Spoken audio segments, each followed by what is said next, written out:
Welcome to Wife Cheating Story. I hope you have an enjoyable and relaxing time listening. Let's get started. Before we begin, let me know where you're tuning in from down in the comments.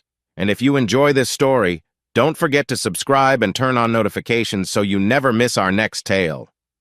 I jolted awake at exactly 5 in the morning to the sound of rain hammering against our bedroom window like an army of tiny fists. Thunder rattled the glass panes, and the howling wind felt so close it might as well have been prowling around our front yard. My phone wouldn't stop ringing, each buzz more urgent than the last. Dr. Parker? The voice on the other line belonged to a nurse from Redwood Haven Medical Center. She sounded breathless. "We've got a multi-car collision just in. They need you in the ER. Stat." I tossed off the covers, adrenaline surging even though my eyes still begged for another hour of sleep. My chest tightened at the thought of venturing out into that storm, but there was no choice. Duty called, and in my line of work, storms were hardly an excuse. Grace, my wife, usually hated storms. On nights like this, she'd cling to me in bed, burying her face in my chest, whispering about her childhood fear that the wind would rip the roof clean off. This morning, though, she lay curled at the edge of the mattress, her body turned away. When I brushed her shoulder gently, she stirred but didn't look at me. "Hey," I murmured. "There's an emergency at the hospital. You good?" She mumbled something I couldn't quite catch. Her voice sounded dry, almost hollow. Normally, she'd at least try to give me a half-awake hug or moan about the storm. Instead, she stared blankly at the wall and muttered words that slipped through her lips like half-formed thoughts. I felt a twinge of concern. Our 3 daughters, Isla, Liana, and little Mabel, were still asleep down the hall. They usually slept like logs, especially Mabel. The constant thunder hadn't pulled them out of their dreams. Knowing them, they'd be bounding around by 6 or 7, demanding breakfast. I leaned in closer to Grace. The light from the street lamp outside flickered through the rain, painting odd patterns across her hair. Her cheek looked slightly damp, but whether from tears or sweat, I couldn't tell. She didn't speak again, just let out a shaky sigh that twisted a knot of worry in my stomach. "You sure you're okay?" I whispered, pressing my palm softly against her shoulder. She gave the barest nod. Something was off about that nod. It was mechanical, like she was just trying to appease me. With the clock ticking, I had no choice but to hurry. I changed into my scrubs, tossed on a jacket, and grabbed my keys. The scent of coffee from last night's pot still lingered in the kitchen, but I didn't have time to brew a fresh cup. As I headed out, Grace's silence lingered at my back, heavier than the storm itself. Outside, the wind slapped sheets of rain against my truck. Lightning splintered across the sky, bright as a camera flash. I sank into the driver's seat, heart pounding a little faster than normal. Because of the storm, yeah, but also because of Grace's blank stare. She'd always been sensitive. Still, I couldn't shake a crawling sense that something more serious was going on. As I navigated through the flooded streets, headlights bouncing off the rain like fireworks, I thought about her. She'd been quiet for weeks, evasive. Sometimes she'd forget the simplest things like picking up groceries she'd mentioned just an hour before, or she'd stay awake at night pacing the hallway. Yet whenever I tried to talk it out, she'd shrug it off or say I was overreacting. Thunder boomed again. The hospital came into view, its main sign flickering behind the storm. A single thought kept echoing in my head. Did Grace skip her medication? She'd been on a careful regimen for years, ever since her father passed away. Stress had always hit her hard, and his death had triggered episodes of anxiety that sometimes bordered on delusion. But she'd seemed better up until recently. I forced myself to focus on the incoming trauma cases. I'd deal with Grace afterward, but a gut feeling told me this wasn't just a storm passing through our town. It was the start of something darker, something that might split our life wide open if I didn't figure out how to help her in time. I pulled into the ER lot, windshield wipers working overtime to keep up with the downpour. Before stepping out, I paused a moment. The image of Grace's distant stare tugged at my heart. Could I have missed a sign? Or was I making mountains out of molehills? No. My instincts, honed by years of urgent care, told me I was right to worry. With a deep breath, I flung the truck door open, stepped into the storm, and sprinted toward the hospital entrance, bracing myself for a day that was only just beginning both in the ER and in my own personal whirlwind. The ER was chaos incarnate. The air carried the sharp smell of disinfectant and adrenaline. I spotted paramedics wheeling in 2 injured teenagers from the pileup. Rainwater dripped onto the polished tiles, each droplet glinting like a tiny warning light. I threw on gloves and got straight to work, stabilizing a middle-aged driver with a broken leg and possible internal injuries.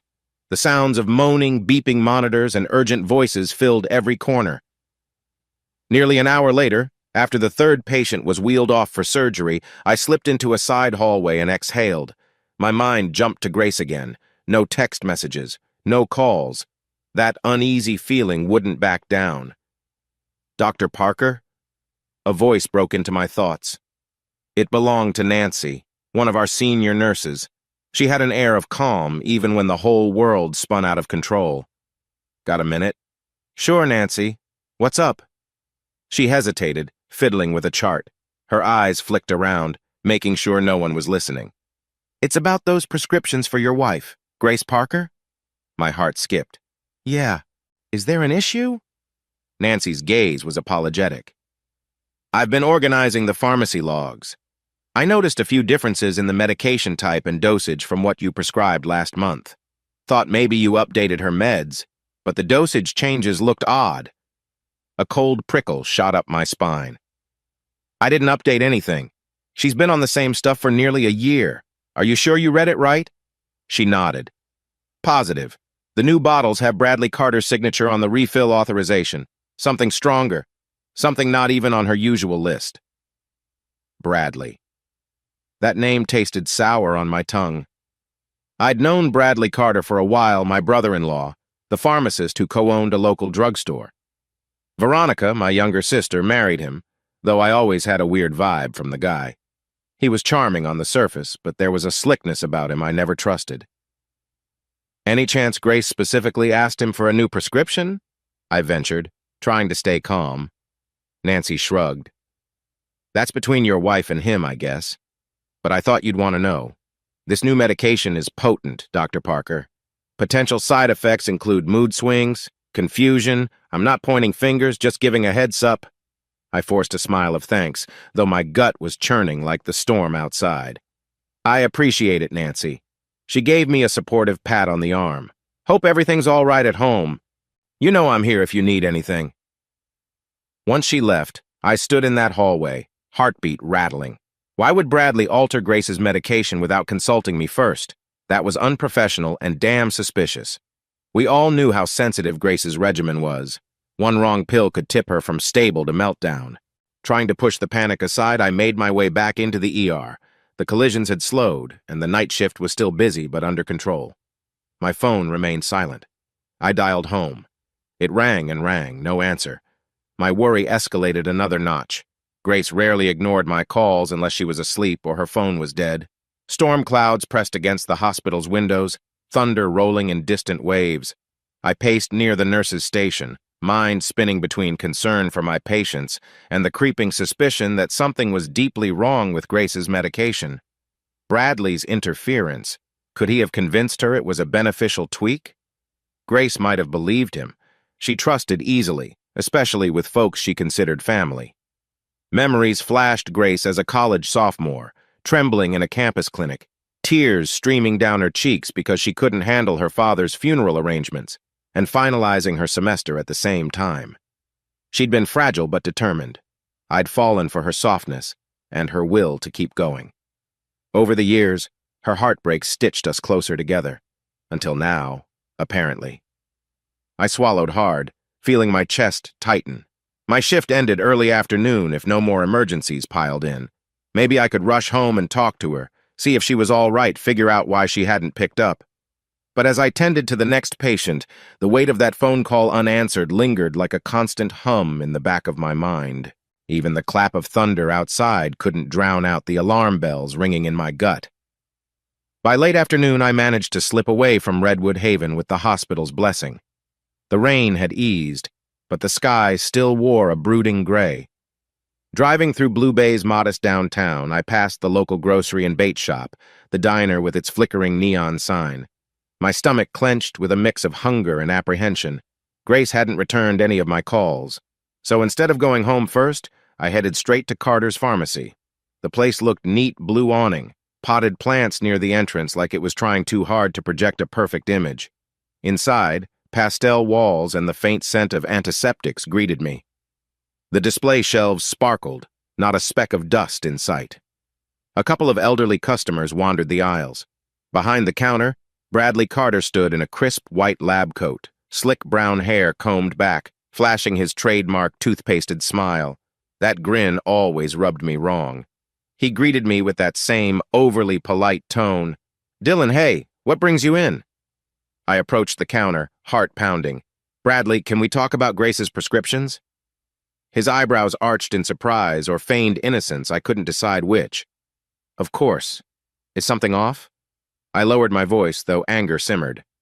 "I've just discovered you changed her medication without my approval." "Why?" Bradley kept smiling, the corners of his lips too stiff. "It was just a minor adjustment, man. She said she felt anxious. I thought I'd help. You're busy with all those surgeries, figured I'd save you the trouble." My pulse thudded in my ears. I never authorized any changes. Grace's regimen is delicate. A small tweak can mess her up. He shrugged, that smile edging toward condescension. "Listen, Dylan, are you her husband or are you her doctor? Sometimes the lines blur, right? Maybe she's not comfortable telling you everything. Maybe I just gave her what she asked for." His words were like needles, small, precise jabs. "You have no right to make that call without consulting me. That's unethical." Bradley leaned forward, pressing his elbows on the counter. "Unethical? I was being helpful. If you're that upset, maybe you should ask your wife why she requested extra help. She told me she needed stronger stuff to calm her nerves." I stepped up. "Sue me." I glared at him, resisting the urge to lash out. The older customer in the aisle was looking our way. I forced my voice low. "If Grace needed a change, she'd talk to me. I'm her physician, for God's sake." His smile flickered. "Sometimes spouses aren't the best doctors. Emotions and all that." A chill ran through me. The way he said emotions sounded loaded, like he knew exactly which buttons to press. He lifted a small stack of papers, prescription forms, and tapped them on the counter, letting me glimpse Grace's name scrawled in bold letters. I clenched my fists. Everything about his smug posture made me want to slam my hand on the counter. Instead, I forced a calmer tone. "Just stop, Bradley. Don't fill anything else for Grace unless I'm in the loop. Understood?" He raised an eyebrow in faux innocence. "Whatever you say, Doc." Without another word, I stormed out of the pharmacy, ignoring the overhead bell. My breath came heavy as if I'd run a mile. I'd always tried to keep it cordial with Bradley for Veronica's sake, but I suddenly realized how manipulative he could be. Driving home, I couldn't get rid of the tension twisting my gut. Why would Grace rely on Bradley for a new prescription? And why had she gone silent on me all day? When I finally pulled into our driveway, a sinking feeling gripped me. The windows glowed softly from the kitchen lights, but everything else looked still, too still. The moment I stepped inside, the air smelled of leftover coffee and something stale.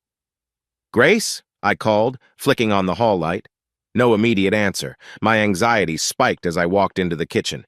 Then I spotted her. She was sitting by the dinner table, head down, strands of her honey blonde hair falling over her face. "Hey," I approached quietly. "You okay?" She looked up slowly, and my chest squeezed. Her eyes were distant, like she was seeing something far away or nothing at all.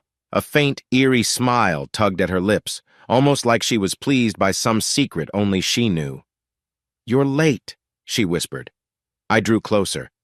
"I tried calling you." She let out a soft laugh that didn't sound right, didn't belong to my wife. Without meeting my gaze, she said, "Bradley stopped by earlier." My pulse stuttered. "Why?" She shrugged. "Said he had something for me, that it would help." I stood there, mind spinning, Bradley's smirk still burning in my head. One thing was clear. Something bigger was at play here, and I had no idea just how deep it would run.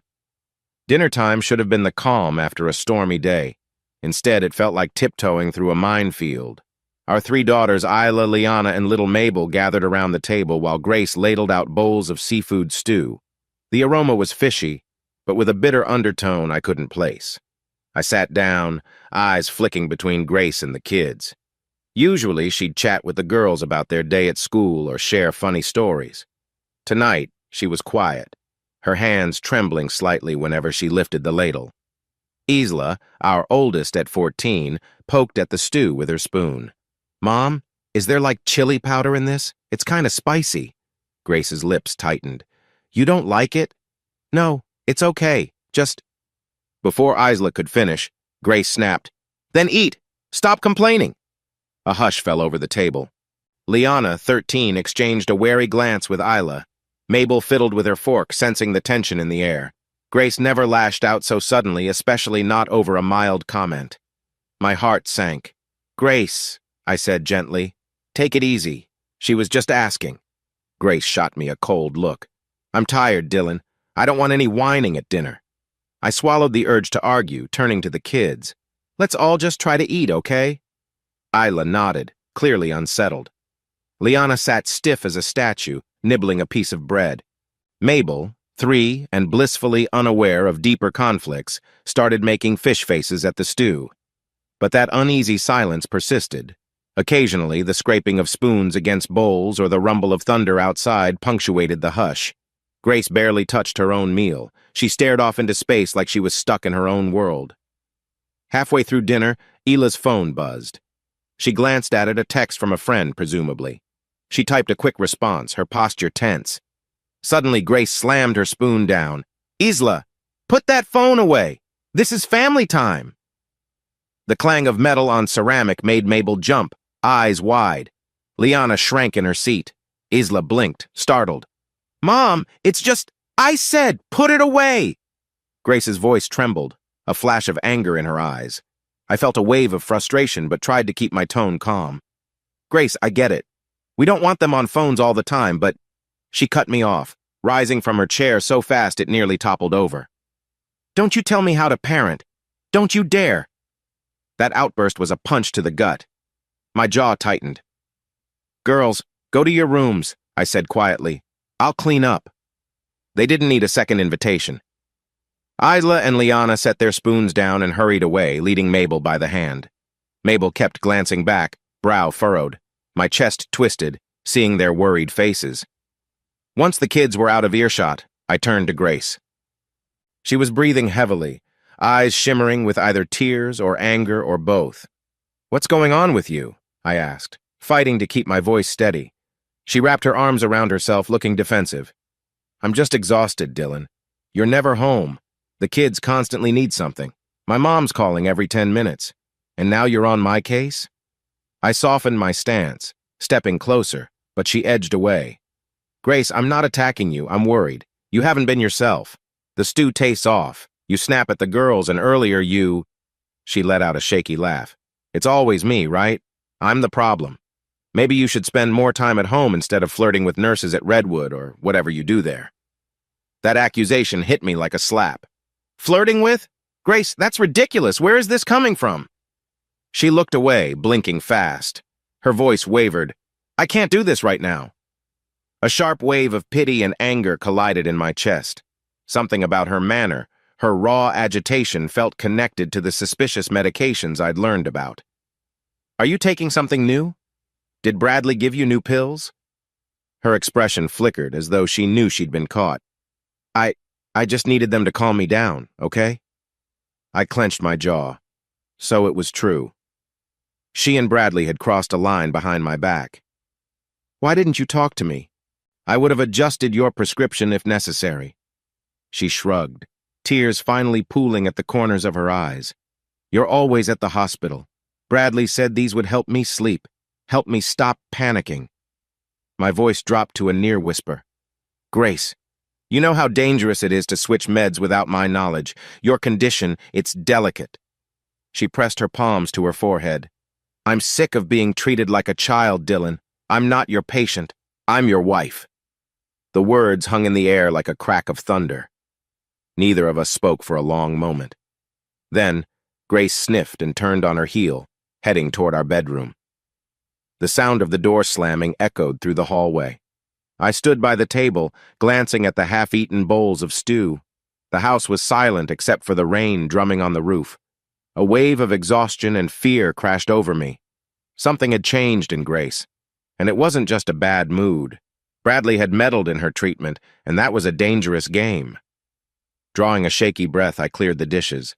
My hands trembled. The ache in my chest was sharper than any lightning strike outside. I recalled the look in her eyes, that hollow tension swirling behind them. It felt as if we'd crossed into uncharted territory, where love and trust could crumble under one misstep. When I'd finally tucked the girls into bed, each one still anxious from that tense dinner, I headed to the master bathroom to check Grace's medication shelf. Sure enough, I found multiple new pill bottles with Carter's pharmacy labels, names of drugs that weren't in her original plan. My throat tightened. I realized then, as rain pummeled the windows, that this storm wasn't just outside. It was right here within our walls, in my wife's eyes, in the secrets swirling around Bradley's interference. And if I didn't figure out how to stop it, it could wash away everything I cared about. Rain still clung to the gutters outside my home as morning light filtered through the kitchen windows. I sat hunched over a stale cup of coffee, still rattled from last night's confrontation with Grace. My daughters were already off to school, Isla and Liana by bus, and Mabel with a neighbor who offered to watch her for the morning. I felt relieved they were out of the house, away from the tense atmosphere that clung to our walls. I'd barely taken a sip of coffee when the doorbell rang. It was Veronica, my younger sister, standing on the porch in a lightweight coat that dripped with leftover drizzle. Her eyes looked puffy, as if she'd been crying halfway here. "Dylan," she said softly, stepping in and glancing around. "I needed to talk." I motioned for her to come inside. "Sure, come on. Coffee?" She shook her head, letting out a short sigh as she hung her coat. She wore a simple sweater and jeans, but even that seemed disheveled, like she'd thrown them on without much thought. Veronica was usually meticulous about her appearance. This was a sign something was deeply off. I led her to the kitchen table, still littered with leftover plates from last night's failed dinner. I scooped them up and set them in the sink, forcing an awkward smile. "Kitchen's a bit of a mess. It's been hectic." Her gaze flicked across the room. "How's Grace? And the girls?" I didn't want to dump my problems on her, but her question landed right on the raw wound. "Grace is not in a great headspace," I admitted. "The girls are okay, just confused." Veronica pursed her lips. "Dylan, I really need you to hear me out. Something's going on with Bradley."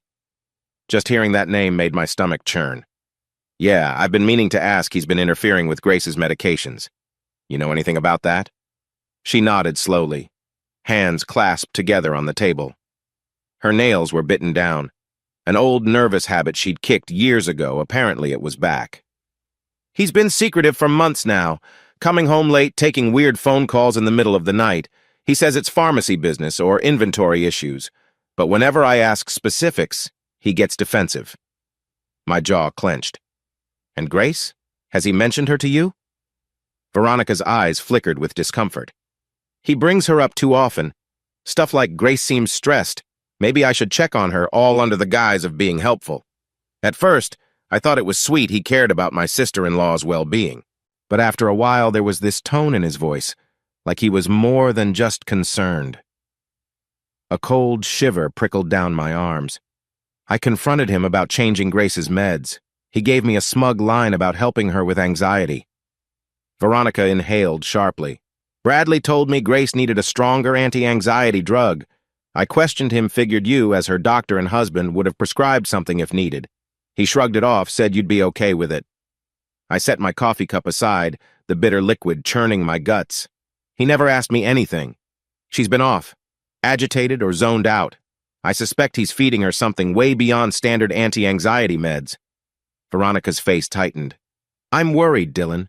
My marriage is falling apart. Bradley's distant. Not just physically, he's mentally a million miles away. Now I learn he's messing with Grace, and you're both in the dark." My thoughts drifted to Grace's vacant smile, her abrupt temper, the chaos in our house. "I just wish you'd told me sooner," she bowed her head. "I was afraid to rock the boat. But I can't stay silent anymore. Bradley's not the man I married." I reached across the table, squeezing her hands. She looked up, eyes wet. "We'll get to the bottom of this," I said, though my voice sounded shaky even to my own ears. She managed a tremulous smile. "You know I love Grace like a sister. I don't want her hurt or you or the kids. But something's really wrong." A heavy silence followed, punctuated by the sound of distant rain dripping off the eaves. I considered telling Veronica about last night's meltdown, how Grace had practically bit Isla's head off at dinner, then locked herself in our bedroom. But I held back. I could see Veronica was already weighed down by her own pain. As she stood to leave, Veronica hesitated. "Dylan, if you need anything help with the girls or just someone to talk to, call me, even if it's late." I nodded, walking her to the door. The swirl of cold, damp air rushed in as she stepped outside, the sky still cloaked in gray. "Take care, Veronica," I said quietly. She pressed her lips together in a sad attempt at a smile. "You too." When the door closed, I exhaled slowly. The house felt even emptier. A new wave of tension rippled through my chest. Bradley was growing bolder, that much was obvious. And Grace, she was caught in the crossfire, maybe even complicit in some twisted way. The lines were blurring between my roles as her husband and her doctor. And that was exactly what Bradley had hinted at. My emotions might be clouding my judgment. A swirl of anger and protectiveness coiled inside me. If Bradley thought he could waltz in, manipulate Grace's mental health, and push my sister away, he was in for a rude awakening. Still, I had no clue how deep this rabbit hole went, or if I had the strength to face it alone. By midday, I'd decided to cut my hospital hours short. I texted a colleague to cover my patient checks. The kids were still at school, so it was the perfect window to get Grace some real help, or at least figure out what was happening with her meds. The memory of Veronica's anxious expression kept replaying in my mind. I pulled up to our house and noticed Grace's car in the driveway. Good. She was home. Storm clouds hovered overhead but hadn't opened up yet. It felt like a thin lull before the rain returned, the sky thick with unshed tension. Inside, the living room smelled musty, the curtains half drawn. "Grace!" I called, scanning the room. No response. My pulse quickened. The silence pressed against my ears as I ventured down the hallway. Our bedroom door stood ajar, the bed unmade. Pillows were strewn across the floor. My heart thumped. I knocked softly on the bathroom door, empty. Then I checked the guest room, the laundry nook. No sign of her. A flicker of anxiety spurred me to check every corner until, at last, I found her in Mabel's room. The closet door was open, and inside Grace was crouched, knees hugged to her chest, eyes half-lidded. She looked so lost it tore me apart. "Grace," I said gently, stepping closer. "Honey, are you okay?" She lifted her gaze, her pupils dilated, face damp with either sweat or tears. The overhead light cast shadows along her cheeks.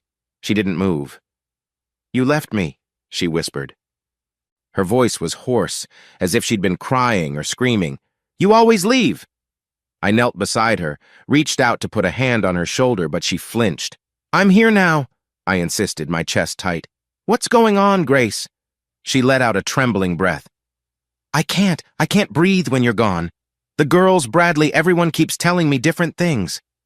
Her eyes were wide, searching my face. I stiffened at Bradley's name. "What do you mean? Did Bradley come by again?"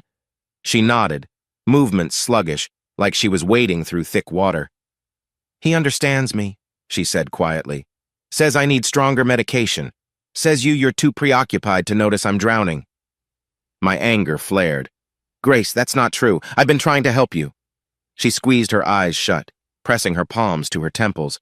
"I don't know who to trust. My thoughts are racing, my body's trembling. I'm worthless. A burden. Maybe Bradley's right. Maybe you'd be better off without me."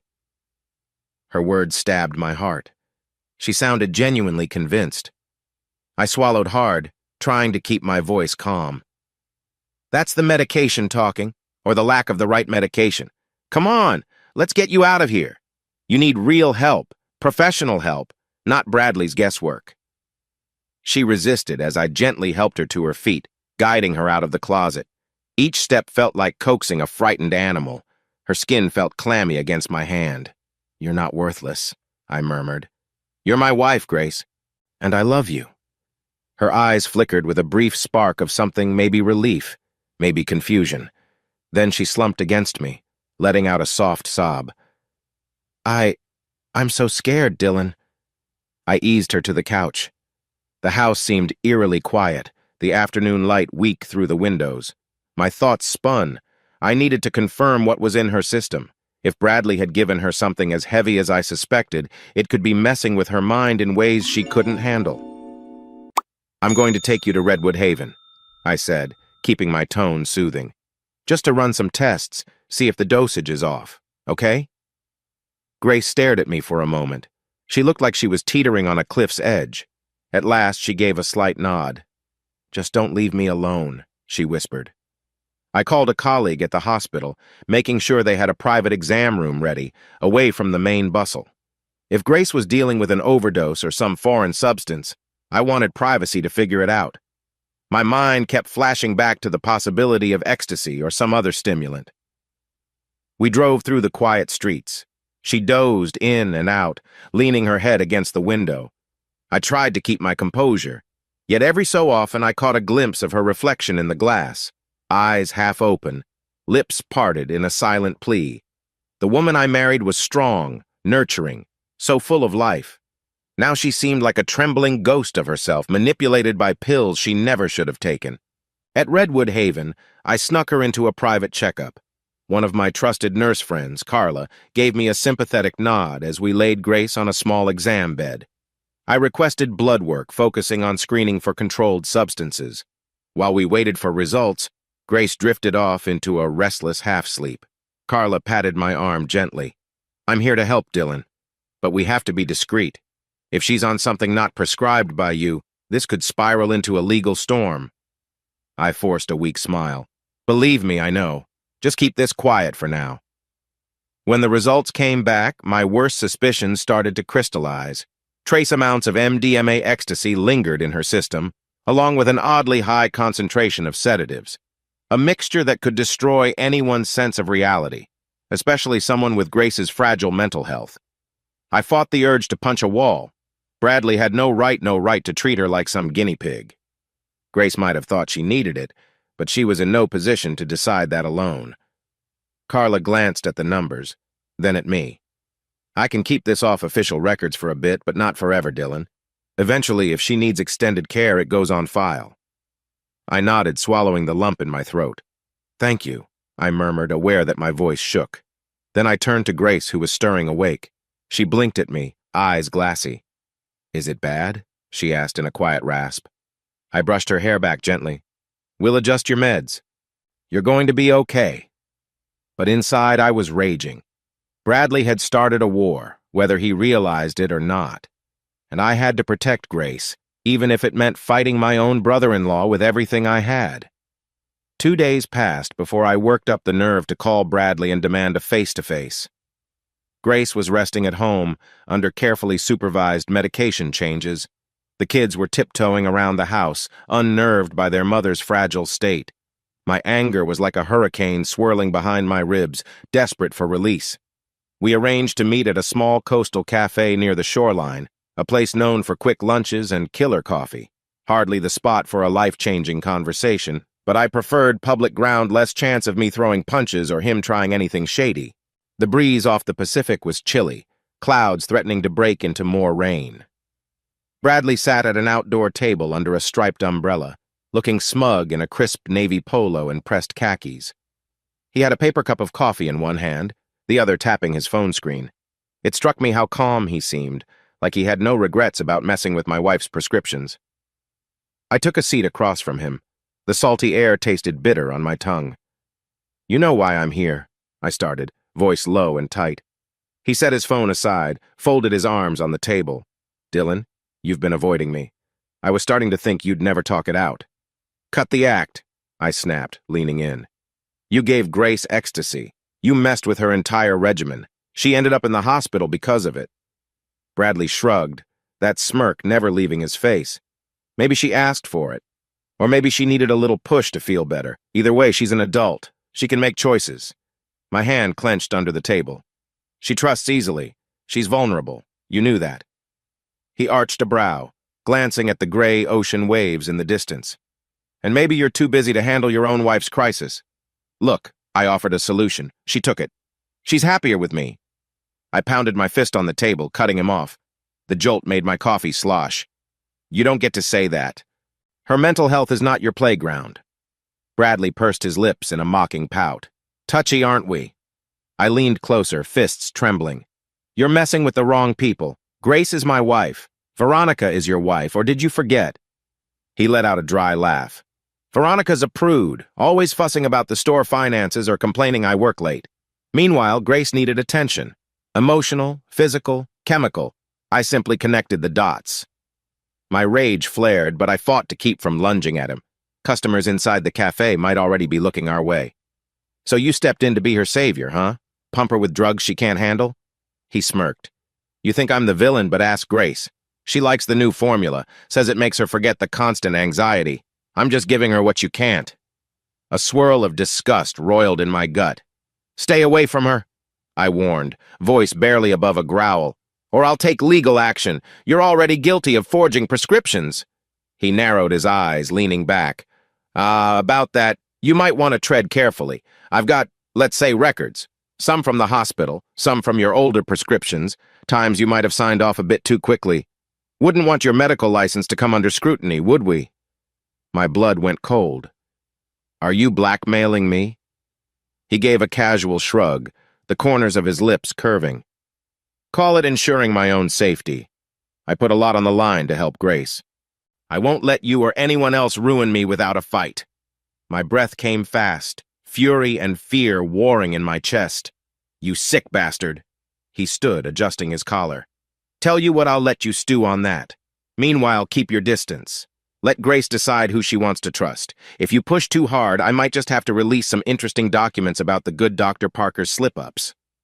I rose as well, fists aching to strike. But the memory of Grace's pale face, trembling hands, held me back. The wind off the sea whipped between us, salt stinging my eyes. You're not getting away with this? I forced out. Bradley's grin was a polished blade. We'll see, he said, turning on his heel. I stood there, chest heaving, heart pounding. Seagulls cried overhead as if mocking the tension. The tide crashed against the shore, indifferent to the war that had just sparked between me and the man I'd once tried to accept as a brother-in-law. The next day, I couldn't stomach the thought of leaving Grace alone for too long. I asked my hospital for a partial day off. By noon, I was on the road back home, turning a corner to see Bradley's car parked in my driveway, unmistakable. Rage detonated in my chest. I slammed on the brakes, nearly jumping out before the engine even died. My front door stood slightly ajar. Storm clouds hovered overhead again, the wind picking up. A distinct pulse of dread beat through my veins. Inside, I heard a faint murmur, Grace's voice, laced with a dreamy tone. My heart hammered. I entered the living room to find them on the couch. Grace looked half-dazed, her blouse unbuttoned at the top. Bradley was leaning close, whispering something in her ear that made her smile in a vacant, too-slow way. The scent of stale perfume and tension filled the air. "Get away from her!" I roared, stepping forward. They both jerked. Bradley glanced over his shoulder with that same slimy smirk. Grace froze, eyes glassy, hair tousled. "Dylan!" she stammered, trying to stand but wobbling. My mind spun, a visceral pain cleaving my chest. It felt like someone had driven an ice pick straight through me. "Grace? You okay?" I managed, though the words came out strangled. She tugged at her blouse as if waking from a trance. I was just... He said he had new samples for me," she murmured. Bradley straightened, feigning cool. She wanted to try a revised dosage. She's calmer now. "Shut up," I spat, voice shaking. My vision blurred with red. "You have no business being here." Grace pressed a hand to her temple. "Dylan, please don't get mad. I'm sorry." My heart twisted at her apologetic tone, but seeing Bradley's smug face spiked pure fury. In a single lunge, I shoved him hard. He stumbled against the coffee table, nearly toppling over. "Touch her again, I swear." Bradley's composure wavered. "You're making a scene. Think about your kids. You want them to see Daddy assaulting Uncle Bradley?" He was taunting me, and it worked. My fists clenched, ready to do something I'd regret. But Grace suddenly burst into sobs, hands shaking as she tried to hold herself upright. "Please, no more fighting." I took a shaky breath, stepping back. "Get out!" I hissed at Bradley. "Or I'll call the cops right this second." He ran a hand over his chest, face twisted with annoyance. "Fine, but don't forget what we discussed," he said in a low voice, hooking me with a final stare that hinted at his blackmail. I flung the door open. He strode out, shoulders stiff. As soon as he was gone, I sank onto the couch beside Grace. She was trembling, face pale as chalk. "Grace," I said softly, "what were you thinking letting him in?" She let out a ragged sob. "I'm sorry, I felt so anxious. He said he brought something that might help. I didn't want to bother you at work." My gut churned, guilt clawing at me. She believed I wasn't there for her. "You're not a bother. You're my wife," I whispered. But at the same time, betrayal and heartbreak twisted inside me. She'd let him get close, let him manipulate her again. She clutched my arm, her eyes shining with tears. "I don't even know what's real anymore. I'm so messed up, Dylan. I don't want to lose you." The raw despair in her voice crushed me, overshadowing even my fury at Bradley. Slowly, I wrapped an arm around her, guiding her head to my shoulder. "We'll figure this out," I lied, or at least it felt like a lie in that moment, because deep down, I sensed our marriage teetering at the edge. The trust we'd built over years was cracking under the weight of infiltration by the very man who should have been an ally, my sister's husband. The storm outside finally broke, rain pattering against the windows. Grace's sobs quieted, and she breathed in shallow bursts. I held her close, but my mind whirled with frantic calculations, how to protect her from Bradley's meddling, how to keep my career safe from his threats, how to shield our daughters from a scandal that might blow up any day. As thunder rattled the sky, I felt a foreboding sense that this was only the beginning. The dam had burst, unveiling the ugly truth behind Bradley's so-called help. And the question was, could I salvage my marriage and family before the floodwaters tore everything apart? In that moment, with the rain pounding overhead, I couldn't find the answer. All I had was Grace's trembling body against mine, and a cold, relentless certainty that life as we knew it was no longer intact. I woke up to the sound of my phone buzzing against the nightstand. Darkness clung to our bedroom, only 2 a.m. The rain outside had quieted into a steady drizzle, a low murmur across the roof. I felt a jolt of dread. Any time the phone rang in the dead of night, something was wrong. "Dylan," said Veronica's voice on the other end, trembling. "Grace is missing." My blood turned cold. I sat upright, heart pounding. "Missing? Slow down, what happened?" Veronica sniffled. "She called me an hour ago, crying about everything. She said she was sorry she ruined both our marriages. Then she hung up. I tried calling back, but no answer. I'm scared she might have done something reckless." I threw on clothes, nearly tripping over my shoes. The house was silent except for my daughter's soft breathing in the other rooms. A wave of guilt and fear stabbed through me. I'd been so focused on my anger, my pain, that I hadn't even realized Grace had slipped out. "I'll drive around," I told Veronica. "Let the police know just in case." Outside, the sky was moonless, the streetlights casting fuzzy halos through the drizzle.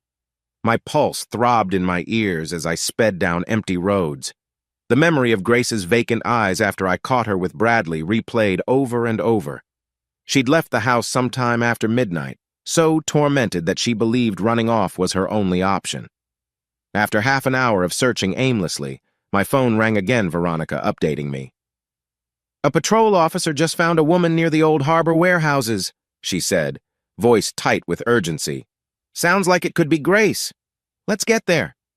I floored the gas pedal, tearing through puddles as I headed for the harbor. The old district was a maze of decaying docks, chain-link fences, and rusted storage facilities. Dim streetlights painted the wet pavement a sickly yellow. As I pulled up, I spotted Veronica's car and a police cruiser parked near a large metal-sided warehouse. She stood outside, arms wrapped around herself. The policeman gestured toward a narrow side entrance. "We found her inside," he explained quietly. "She seems disoriented." My throat constricted. I hurried in, the flashlight beam revealing dark corners piled with rotting crates. That's when I saw her, Grace, slumped against a stack of boxes, eyes half open but unfocused. I rushed over, kneeling beside her. The stench of something chemical invaded my nose. "Grace," I whispered, heart twisting. "Oh God, honey, can you hear me?" Her lips parted, but no coherent words came out. On the concrete floor lay an empty bottle of prescription pills, the label half torn likely from Bradley's stash. Veronica gasped from behind me. "We need an ambulance." Within minutes, paramedics arrived. They lifted Grace onto a stretcher, checked her vitals. I could see her breath came in shallow spurts, her pulse faint. I gripped her hand, a surge of panic flooding my chest. Even after all the betrayal and heartbreak, the thought of losing her felt like a blade carving into my soul. We sped to Redwood Haven, the ambulance lights bouncing off the slick roads. Rain pounded the roof, a relentless drumbeat of fear. Grace remained half-conscious, drifting in and out. The paramedics talked about potential overdose, no telling how many pills she'd swallowed. At the ER, everything became a blur of scrubs, IV lines, and the smell of antiseptics. They rushed Grace into a cubicle, hooking her to monitors, preparing for a possible gastric lavage. I stood on the sidelines, numb. Eventually, a doctor I knew pulled me aside. "Dylan, we'll do our best, but it looks like a heavy dose. We'll pump her stomach, get her stabilized. You might want to notify next of kin." I choked down a tremor of fear. "I'm her husband. Do what you have to do." Hours passed like a slow-motion nightmare. Veronica sat in the waiting room, face buried in her hands. I alternated between pacing and slumping against the wall. At some point near dawn, a nurse emerged, gave a small nod. "She's stable for now.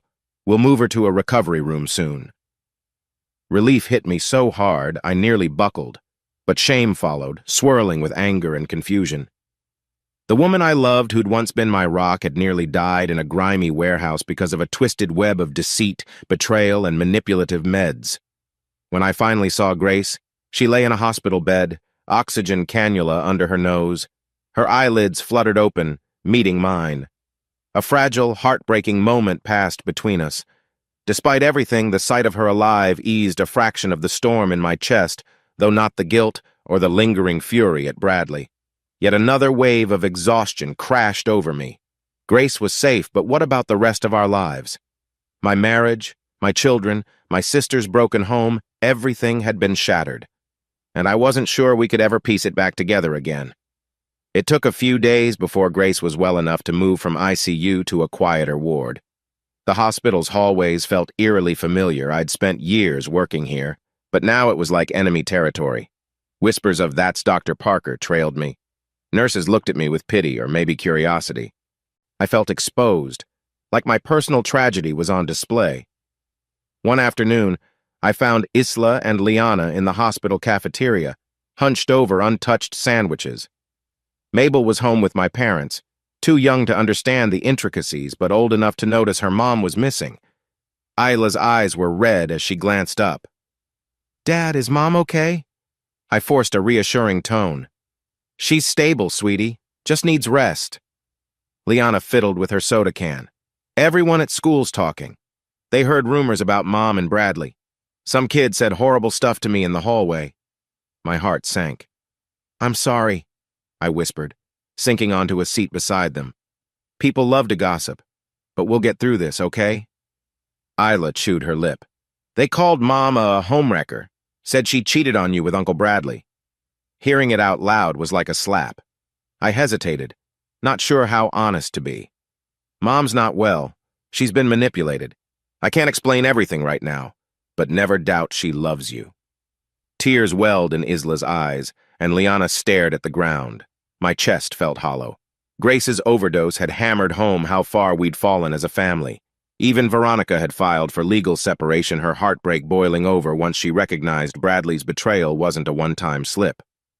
When I returned to Grace's room, she was awake, staring at the sterile ceiling. A quiet beep from the heart monitor punctuated the silence. I perched on a chair near the bed.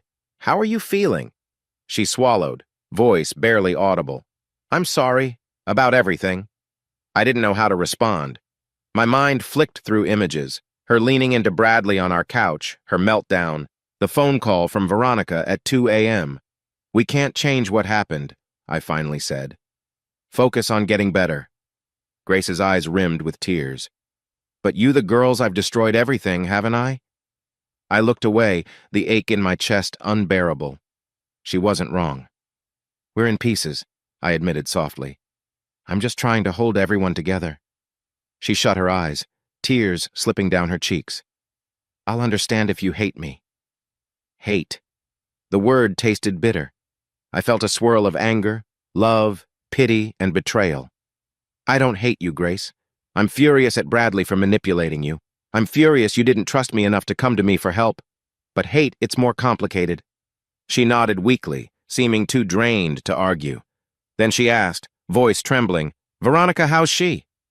Devastated. She's divorcing him, I said flatly. You're not the only one suffering here. Her face crumpled. Bradley said all the right things. He told me you'd never understand, that you'd leave if you knew how messed up I was. He offered me pills, told me it was the only way I could cope. I clenched my jaw, anger swirling again. He preyed on you. But he couldn't have succeeded if you hadn't believed him. Grace, we had something real. Why doubt that? She let out a shaky breath. When Mark died, I felt so alone.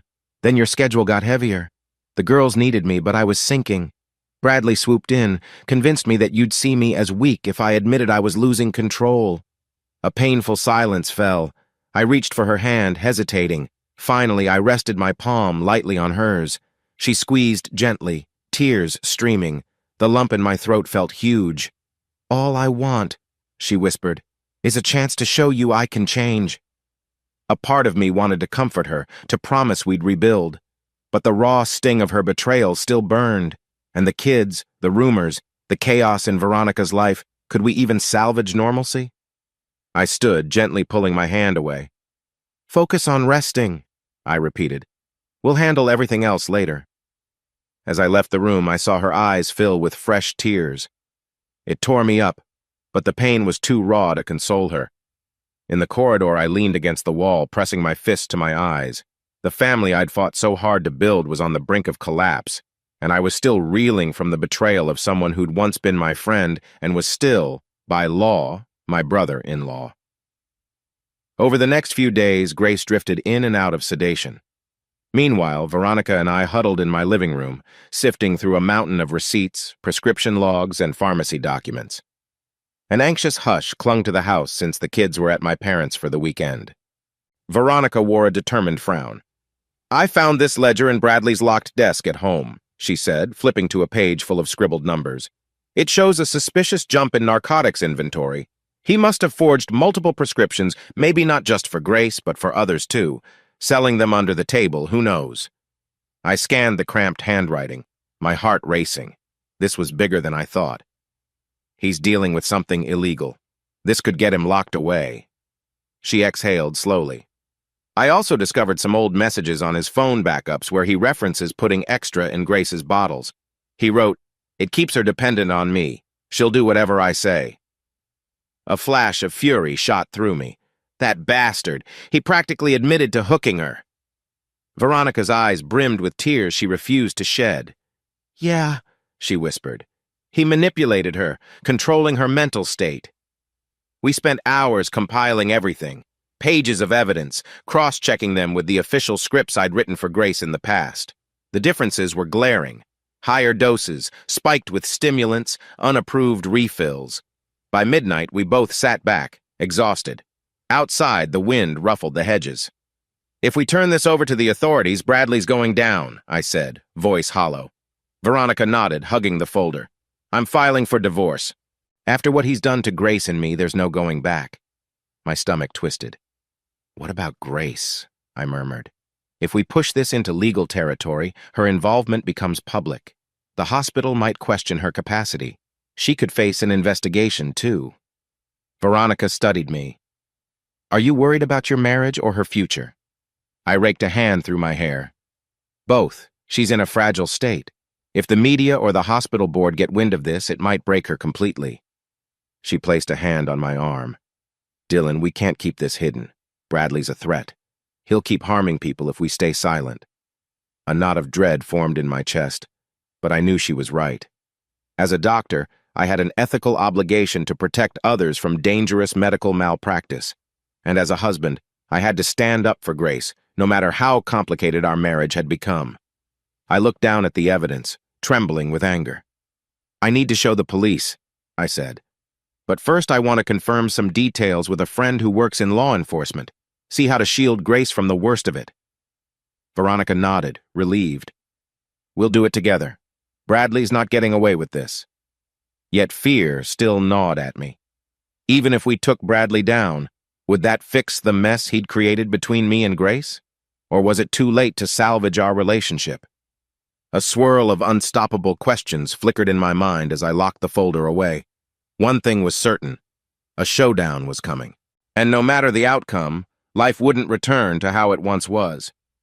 Grace's condition improved enough for her to be moved into a private hospital room, less monitoring, more time for her to think, to face the consequences of everything. I arrived one morning, arms laden with flowers from our daughters. They couldn't visit yet. Hospital policy on minors with ICU-level cases was strict, but they missed her. Inside, Grace was propped against the pillows, flipping aimlessly through a daytime talk show on the small TV overhead. She looked frail, her cheeks hollowed out, eyes ringed with dark circles. She turned the TV off when she noticed me. "Hey," she said softly. I set the flowers on a side table, pulling a chair close. "How are you feeling?" She shrugged. "Empty? Tired?" I swallowed, remembering Veronica's urgent demands to finalize our evidence. "I need to tell you something. About Bradley." A flicker of pain crossed her face. "I know I can't see him again. He nearly killed me. But I let it happen too." I held her gaze. "We found proof he was forging prescriptions and adding drugs to your medication. He's been abusing his pharmacy access for personal gain, not just with you, but likely others. We're going to the police." Her face tightened, tears welling. "I deserve the shame. I let him manipulate me. I betrayed you, Dylan." I reached for her hand. She gripped mine, desperation in her eyes. "I'm not doing this to hurt you," I said gently. "We're stopping a criminal act. He's dangerous." She nodded, voice trembling. "I want him to pay for what he did, but I can't blame him for everything. I'm the one who gave in." My heart lurched. Hearing her admit her role in this twisted affair was like a dagger, but also a strange relief. She was finally owning up. "Grace," I murmured, "I've been so angry. But I also realize how sick you were, how Bradley fed that illness. It doesn't erase the betrayal, though. I honestly don't know if we can go back to how we were." Tears slipped down her cheeks. "If I could undo it, I'd do anything to earn back your trust." I closed my eyes, letting out a heavy exhale. The pain in her voice mirrored the ache in my chest. "I'm going to help you get the right treatment. You'll need therapy, new meds, time in a recovery center. I'm willing to make sure you have all that." She sniffed. "But us? Our marriage?" I hesitated. My mind spun through memories. Our wedding day, the first time she introduced me to her father, the birth of each daughter. So many nights spent holding each other close. Then came the more recent images. Her vacant stare, Bradley's smug grin, the overdose. "I don't know," I admitted, voice raw. "Right now, the wound is too deep. But I do still love you, Grace. That's why this hurts so much." She began to sob, pressing her free hand to her mouth. I patted her back gently, letting her cry. My own eyes burned, but I couldn't let the tears escape. Not here, not now. After a long moment, she swallowed and turned her tear-streaked face to me. "If you need to leave, if that's what it takes for you to heal, I won't fight it," she whispered. "I owe you that mercy." Her words carved another hollow space in my chest. "Let's get you well first," I said, "one step at a time." She nodded. We lingered in silence, the only sound the steady hum of hospital machinery. Outside, the clouds parted just enough to let a weak beam of sunlight stream in through the window, illuminating Grace's pale features. I stood to go, my legs shaky. She clutched my hand briefly, as if memorizing the feel of it. "Thank you," she murmured, "for not giving up on me entirely." I gave the lightest squeeze in return. "I'm trying." Then I slipped out of the room, breath unsteady. Part of me wanted to run back in and cradle her, swear I'd never leave. Another part screamed that trust had been shattered, that no amount of apologies could fix this. Back in the corridor, I leaned against the wall, shutting my eyes. I had no idea what the future held, only that Bradley was about to face a legal firestorm. And Grace, for better or worse, would either come out stronger or be broken beyond repair. Meanwhile, my own soul felt caught between heartbreak and hope. I could only hope that eventually I'd find a path forward, whether that meant saving my marriage or moving on without it. I woke up to the relentless buzz of my phone. Groaning, I rubbed my eyelids and saw the bedside clock blinking 6:10 a.m., just 4 hours of sleep. My makeshift bedroom these days was our former guest room, a constant reminder that Grace and I had been living in separate spaces, even in the same house, since her meltdown. The text was from Veronica. "We meet with Noah at 9. Bring all the evidence." A shudder of reality bolted through me. We were finally taking Bradley to court. The folder of receipts, pharmacy ledgers, and doctored prescriptions lay on a metal file box under my desk. My gut clenched as I imagined the storm about to hit when we filed charges for forgery, possession, and distribution of controlled substances. By 8:30, I had the girls dropped off at school. They were more subdued than usual. Isla, Liana, and Mabel all sensed the heavy tension. A part of me wanted to reassure them everything would be all right, but I'd lost that certainty. Noah Miller's office was in a modest law building downtown, facing a quiet street lined with old oak trees. Fall leaves fluttered across the sidewalk, bright reds and golds, contrasting with the gray gloom in my heart. Veronica arrived at the same time, slamming her car door with a determined frown. She looked pale but resolute. Inside, Noah waved us into a small, tastefully decorated conference room. A single large window let in soft daylight. He wore a charcoal suit, glasses perched on his nose, and had a calm demeanor that instantly felt reassuring. "Good to see you both," he said, gesturing for us to sit. "Let's review what we have." Veronica set the file on the table, exhaling shakily. "Bradley's been forging prescriptions, doping Grace, and probably selling narcotics on the side. We can't just stay quiet." Noah nodded, skimming the documents. "These logs and falsified scripts are damaging. Any decent prosecutor would jump on this. But let's be prepared. Bradley could retaliate." I glanced at Veronica, remembering how Bradley once threatened me, swearing he had records of my own potential slip-ups. My stomach churned. He's hinted at blackmail, something about my medical files. If it's fabricated, it might not stick, but it could still cause trouble with the hospital board. Noah's face hardened. He's playing dirty, but that won't necessarily hold up in court. My advice: you both file a civil suit and cooperate with criminal proceedings. If the police have proof of narcotics violations, they'll open a criminal case. You'll testify. Veronica bit her lip, voice trembling. "I'm scared he'll go after the kids or me." Noah offered a sympathetic nod. "I'll ask the judge for protective orders if needed. Bradley's behavior is reckless, and courts take that seriously." I let out a slow breath. "Let's do it. I'm done letting him bully us." Veronica raised her chin. "He wrecked my marriage. He almost wrecked yours. Let's stop him before more people get hurt." Noah handed us a small stack of papers to sign. As I scribbled my name, my fingers trembled with a heady mix of relief and dread. This was the official start of a legal war. Once we filed, there'd be no going back. Bradley would either fold or lash out even harder. I left Noah's office with Veronica beside me, the crisp fall air nipping at our jackets.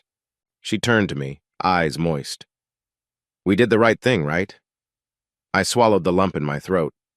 We had no choice. Walking back to our cars, I noticed how weary she looked, as if she'd aged months in a matter of weeks.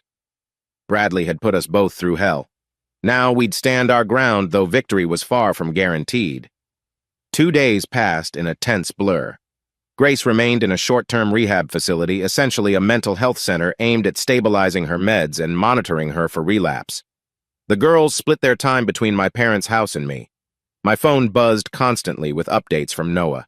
Late one afternoon, I got a call from Redwood Haven's HR department, summoning me to an urgent meeting. My stomach dropped. This could only mean one thing. Bradley's threat was in motion. I arrived at the hospital's administrative wing, a modern space with sleek gray floors and large windows showcasing the coastal horizon. The conference room I stepped into felt cold and imposing. Behind the table sat Dr. Rosenthal, the chief of staff, Amelia, our HR manager, and a couple of board representatives. Their expressions were tight. Dr. Rosenthal spoke first, voice grave. "Dylan, please have a seat.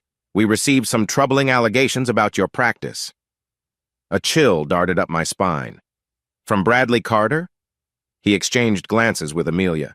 "He submitted a letter claiming you wrote falsified prescriptions and violated patient privacy.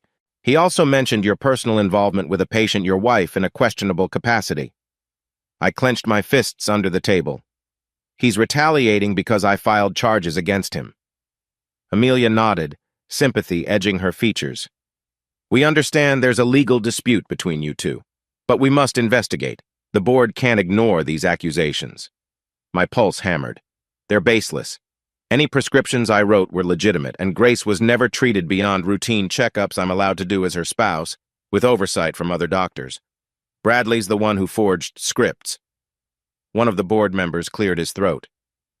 "We're aware of your excellent record here, Dr. Parker, but until this is resolved, we believe it's best you step back from your duties. A temporary leave." My heart sank. I needed my job, not just for financial stability, but for my identity. Still, I couldn't show desperation. "I understand. But please let me provide evidence that Bradley's claims are false." Dr. Rosenthal's gaze softened. "Gather your proof, Dylan. We'll schedule a formal hearing. For now, it's not a termination, just a suspension." A numb feeling spread through me as I left. Bradley had fired a shot across my bow, painting me as an incompetent or unethical physician. Even if I could clear my name, the stain on my reputation would linger. Outside, the coastal wind stung my eyes. I dialed Veronica, voice shaking with anger. "He got me suspended!" I spat, pacing beside my truck. She cursed under her breath. "That slime! He must be panicking. Don't worry, Noah can handle this. He'll present the evidence to your hospital board." I closed my eyes, trying to steady my breath. "I'm scared, V. If Bradley drags my name through the mud and I lose my job, how do I care for my daughters?" Her voice quivered with empathy. "This is exactly what bullies do. They hit below the belt. But we have the truth on our side. Don't give up." Hanging up, I sank into my truck seat, gripping the wheel until my knuckles turned white. Every fiber of me wanted to march to the pharmacy and knock Bradley's smug teeth out. But that would only fuel his narrative. I had to fight him with facts, not fists. The sky darkened, drizzle pattering against the windshield. I thought of Grace, stuck in a facility, battling her own demons. The girls at home wondering why Dad suddenly had so much time. And me out of work, under suspicion, furious at a man who once posed as a caring brother, in-law. Lightning flashed on the horizon, illuminating the storm clouds rolling in from the ocean. This was the calm before an even bigger tempest, and I had no choice but to brace myself and stand my ground. 2 weeks later, the tension that defined my life hadn't eased. If anything, it condensed into a single razor-sharp line, the question of Grace and me. She'd been making progress in therapy, so they said, and was allowed a short visitation from me. I arrived at the sleek beige building with an anxious flutter in my gut. Grace waited in a private counseling room, windows overlooking a neat courtyard. The moment I stepped inside, I spotted her sitting on a small couch, arms folded protectively. She looked paler, thinner, but alert. Her eyes flicked up, meeting mine with a mix of hope and dread. Dylan. I sank into a chair across from her. Silence stretched uncomfortably. Finally, she spoke, voice trembling. "They say I'm responding well to treatment. My therapist thinks I could be discharged soon if I keep stable." I swallowed, hands clasped. That's good news." She fiddled with the hem of her sweater. "I have a question that's been haunting me. Are you going to divorce me?" Her words hung in the air, a heavy weight pressing against my chest. I exhaled shakily. "Grace, I can't pretend the betrayal wasn't real, or that your involvement with Bradley didn't shatter something fundamental between us." She nodded, blinking rapidly to fight back tears. "I understand. I deserve everything you're feeling."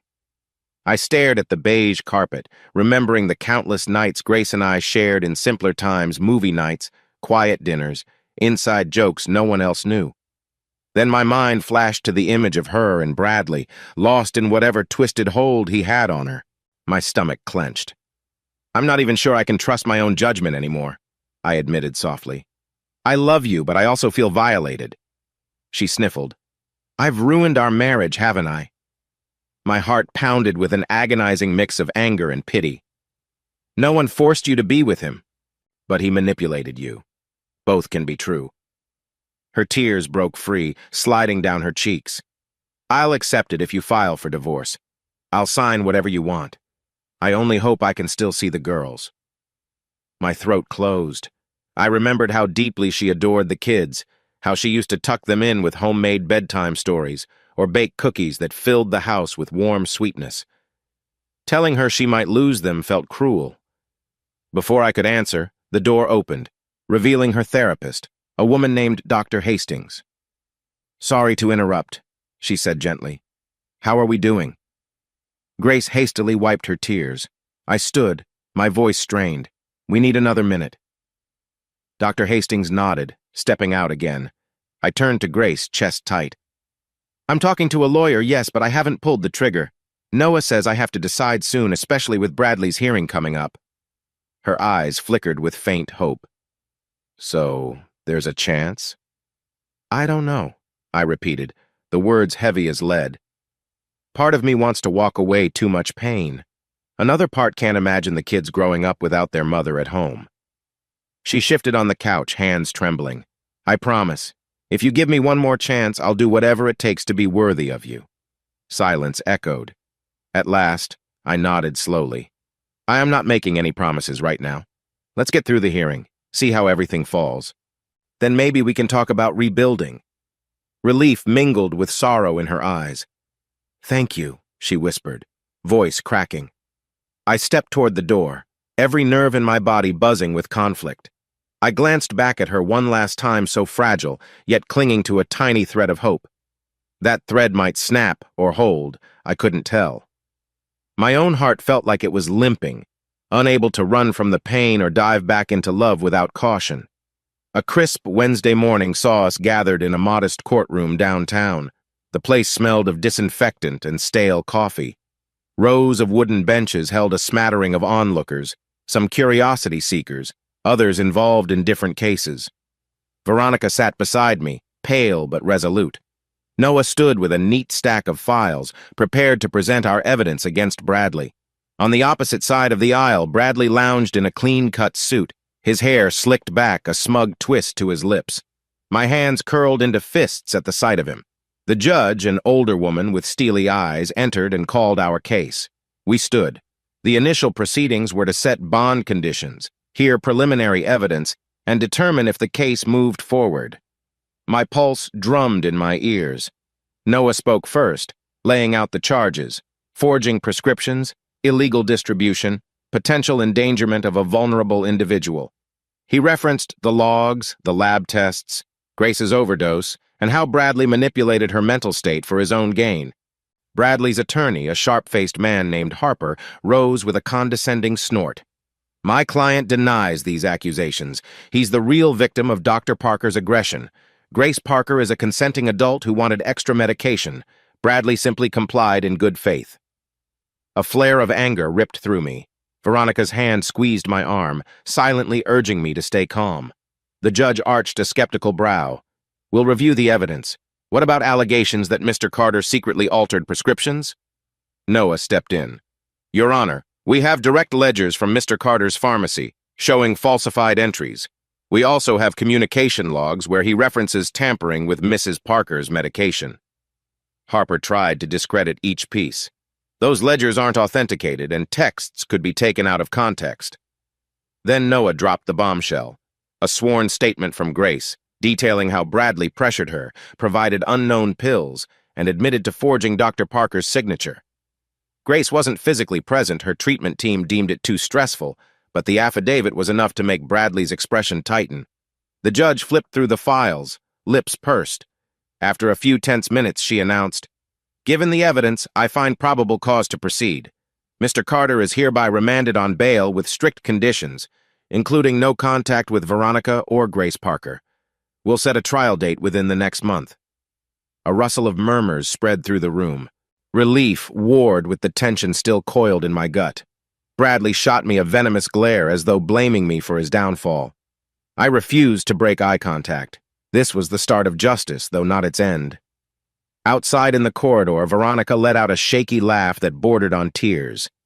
He's finally getting what he deserves. Noah nodded, snapping shut his briefcase.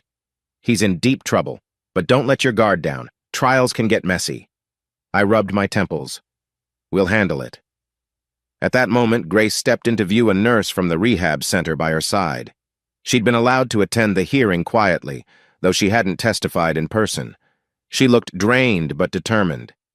She approached me and Veronica, a swirl of guilt and relief crossing her face. "Is it over?" she whispered. Veronica softened, though the hurt in her eyes remained. "Not over, but he's charged. He can't come near you." Grace nodded, blinking back tears. "I'm so sorry, V." Veronica's jaw tightened, then she exhaled. "Just focus on getting better." The hallway buzzed with tension. Bradley shuffled by in handcuffs, escorted by deputies. The brief moment our eyes met felt like ice. He smirked, or maybe sneered, hard to tell, but there was no mistaking the malice. Then they led him away. I turned to Grace, heart twisting. Despite everything, part of me ached for the pain she was in. "We'll see how the trial goes," I said quietly, "but the kids are safe now." She gave a trembling nod. "Thank you, Dylan." Veronica hovered nearby, arms crossed, emotions torn between betrayal and pity for her sister-in-law. I could sense a small measure of closure for her, at least, seeing Bradley hauled off. As we stepped out of the courthouse, a brisk ocean breeze hit us. The gulls cried overhead, and the autumn sun felt oddly bright, like the day was mocking the gravity of our situation. The girls, my job, and my marriage all hung in limbo. Grace caught my gaze, eyes pleading. "I know you're filing for divorce." I swallowed, nodding slowly. "I made the decision after today. I'm sorry." Her shoulders slumped. She tried to smile, but tears trailed down her cheeks. "I get it." And with that, the final bridge between us cracked. My chest felt hollow, yet a grim calm settled over me. Bradley's manipulations had stolen more than just my peace. They'd torn my family apart. But I refused to let him destroy me completely. We parted ways. Grace returned to the center, Veronica and I to finalize paperwork. The sky overhead seemed painfully clear as I walked away, the promise of a new day mingling with the sting of heartbreak. Deep down, I prayed that once the legal battles ended, maybe I'd find a fresh start for me, for the kids, and even for Grace, in whatever way she could rebuild. I woke to the faint rhythm of seagulls outside my temporary condo, an airy two-bedroom place near the ocean that I'd rented until the divorce finalized. The official documents for dissolution of marriage were on my small dining table, a silent testament to how far Grace and I had fallen. By 8 a.m., I'd driven across town to the law firm where Noah waited. My lawyer wore a sympathetic look as he slid a pen across the table. "You sure you're ready?" he asked gently.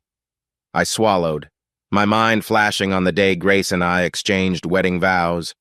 That bright summer afternoon, her shy smile, the warmth in my chest. It felt like another lifetime. "I'm sure," I managed. My signature felt like a punch to my own gut. Every stroke of the pen severed memories, hopes, the future we'd once planned. But after everything, her affair with Bradley, the manipulations, the hospital meltdown, I couldn't see a path back. Grace was still battling her demons in therapy, and I'd reached my emotional limit. Outside the firm, sunlight cut through the clouds in a harsh glare. My phone buzzed, a text from the older girl's principal. Liana had an anxiety episode at school, probably fallout from the gossip swirling around the family. I let out a weary breath, hurrying to my car. I hated how the scandal hammered our kids, but this divorce was step one in stabilizing our lives. I arrived at the school, found Liana in the counselor's office. She sat hunched on a vinyl chair, tears staining her cheeks. I knelt beside her. "Hey, baby girl." She looked up, sniffled. "Dad, I'm scared." I brushed hair from her face. "About what?" She cast her eyes down. "Everything. Mom's not coming home. Bradley's name keeps popping up and people whisper. Hila tries to ignore them, but I can't." My heart twisted. "I filed for divorce this morning," I said softly. "It's going to be rough for a while, but we'll rebuild. I promise." She swallowed hard, nodding slowly. Is Mom okay? Will she still see us? She wants to once she's stable. You girls matter to her, even if things between her and me are over.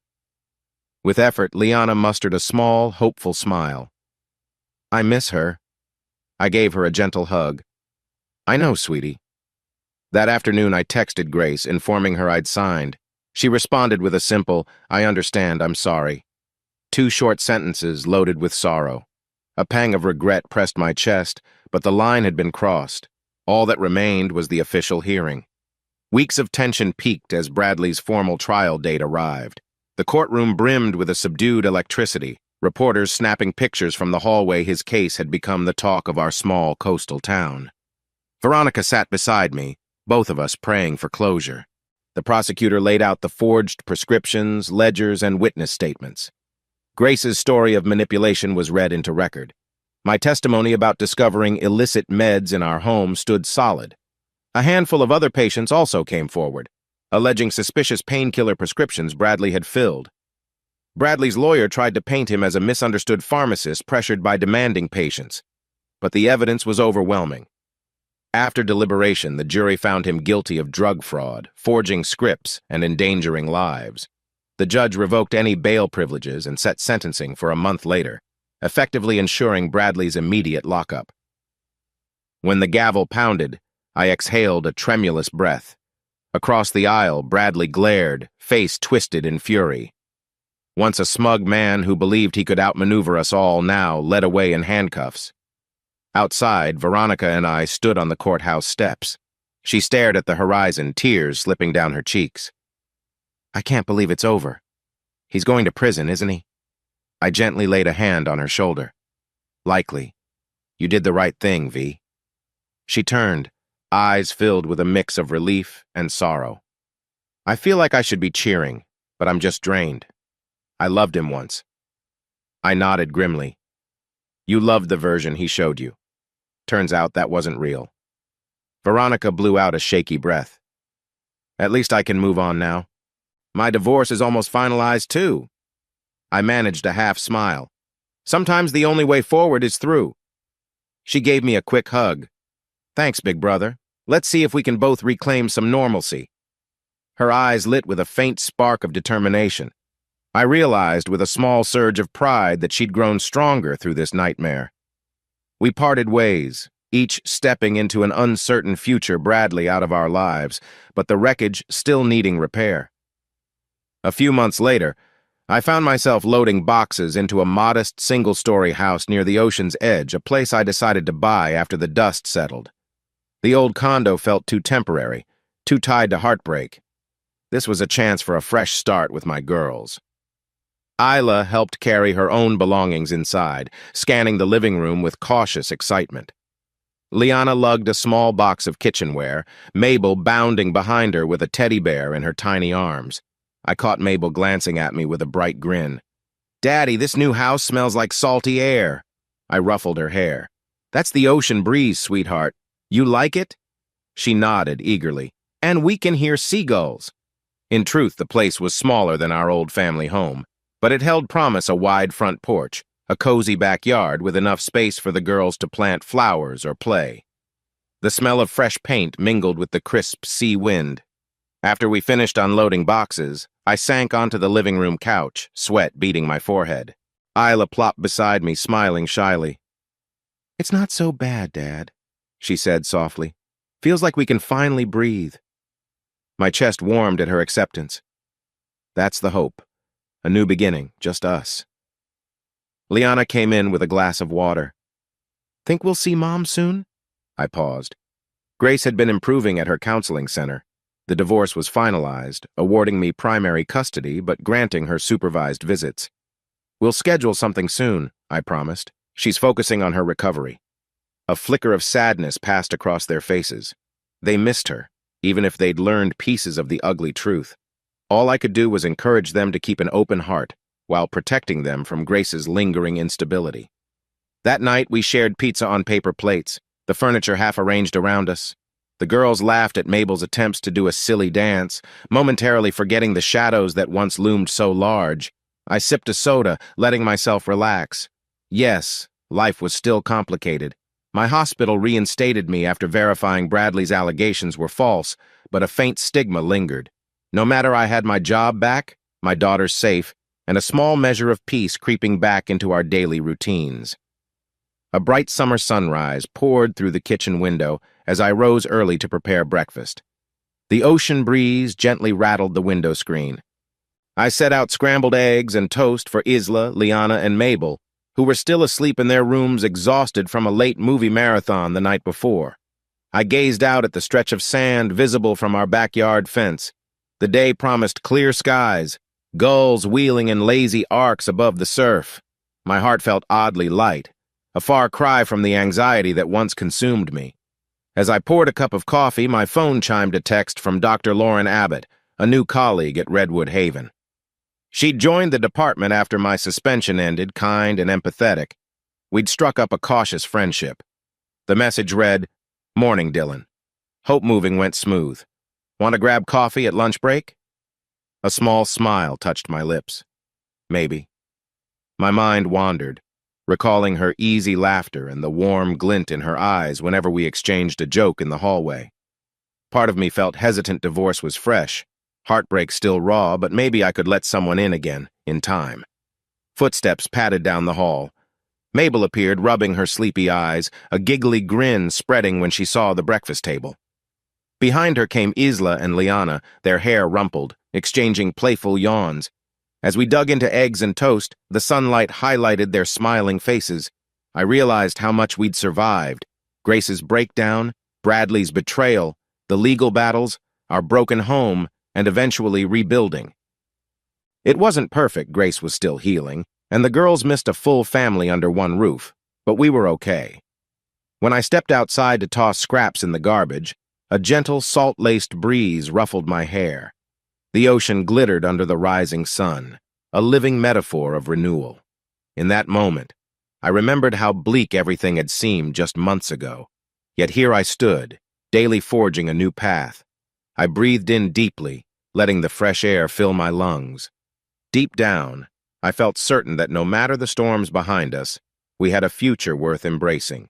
Whether that future included a new companion or just me and my daughters forging our own happiness, I wasn't sure. But the fear no longer paralyzed me. I whispered a silent thanks for the resilience that kept us afloat.